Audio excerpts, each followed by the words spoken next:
Let's check out what's in the newspapers today with Makhudu Sefara, Deputy Editor at the Sunday Times. Mr. Sefara, good to have you. Always a pleasure talking to you. Let's get straight into it. The Mail and Guardian here. Sure, this headline quite in your face, I have to say. 3 billion rand in corruption, 63 officials, but zero consequences. It seems government departments here have failed to take actions against many of their officials who have been implicated by the SIU in COVID-19 procurement graft. What do you make of this? Yeah, good morning and thank you for having me. For me, I mean, it's not surprising. It's if you look at what government says against what government does, you'll find that this is not just something that that you can relate only to the PPE scandals. In many other areas, so government tells all of us, we are committed to fighting corruption. We are doing everything possible.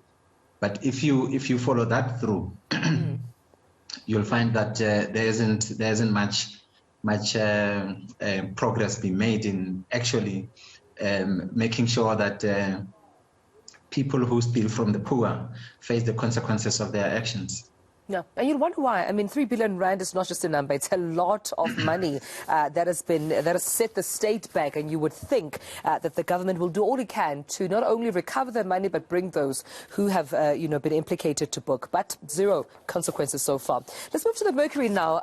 Makhudu. I mean, X hangs over 2,000 KZN teachers. This story definitely not pleasing any of the educators' body. I mean, they have slammed this announcement by the KwaZulu-Natal Education MEC Mshengu that the Education Department could be forced to retrench over 2,000 teachers. But of course, he came out as well, Kwezi, saying that unfortunately this seems to be the provincial treasury statement to the department to reduce, obviously, the headcount there affecting over 6,000 staff. I mean, what do you make of this? Do you stand with the education bodies that this is absolutely not to be?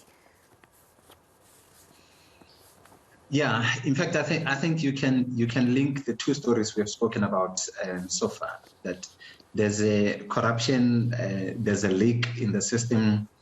Government is losing billions of rands, and from that, there's now the impact, if you will, of that corruption on the quality of education that South Africans must get access to. So, if you listen to the unions and the teacher associations and the school governing bodies in KZN, they are saying, if the department goes ahead with the job cuts, this is going to affect the quality of the education that we are able to provide. This means that the teachers who remain are going to be in their ways doing double shifts.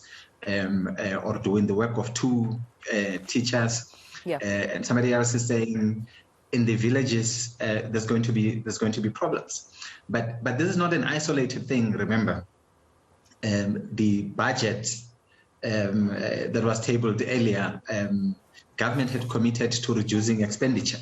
What we are seeing in KZN is something that's playing itself out elsewhere too. So the impact on education, the impact on health, and the impact on quite a number of sectors. It's a bloodbath.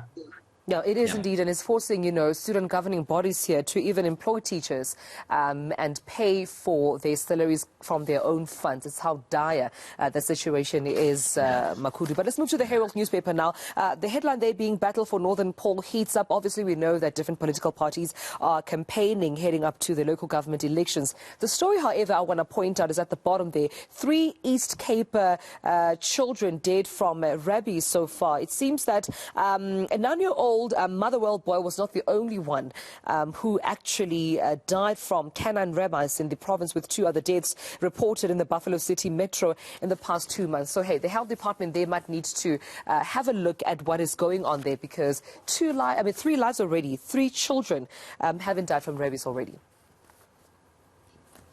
Yeah, it's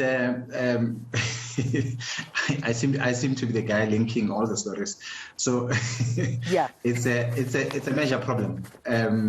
does the department have the resources? Why are we suddenly having this problem in this area? How widespread is it? Are we just discovering this now? There are many areas still to explore about that story, but it certainly is something that is very concerning. Absolutely. Well, I need to ask you this as well. It's a big day today. We saw the tweet coming from the Concourt, speaking about the judgment that we should be expecting today on whether or not they will be, rescinding that application by former President Jacob Zuma to have his, contempt of court set aside. What do you make of today's judgment? What do you expect to happen? I'm sure that academics will fight with me if I say, he has already been given medical parole, so it's kind of academic, as if, being academic is really just being theoretical. But in the end, I think it's an important day. I think I don't really expect that there's going to be any impact on either party. So I suppose for former President Zuma, it's going to be a case of, was I rightly incarcerated? Am I really officially, off the hook? But if you consider the headlines we've seen this past weekend, the NPA, the Hawks are working on a criminal charge relating to the same matter. So where former president was arguing, no, I was not given a right to go to court and argue, have a fair trial. The matter being brought to finality now is a civil case that went straight to the Constitutional Court. There's a criminal matter about him staging that dramatic walkout from the commission, which is still going to follow the normal process of the court. And even if he's off the hook with the civil matter, after being released after serving only 2 months, there might be another case, depending on what the outcome of that case is.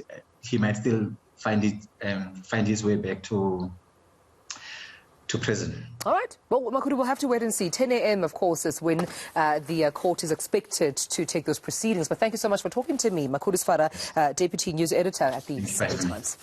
All right.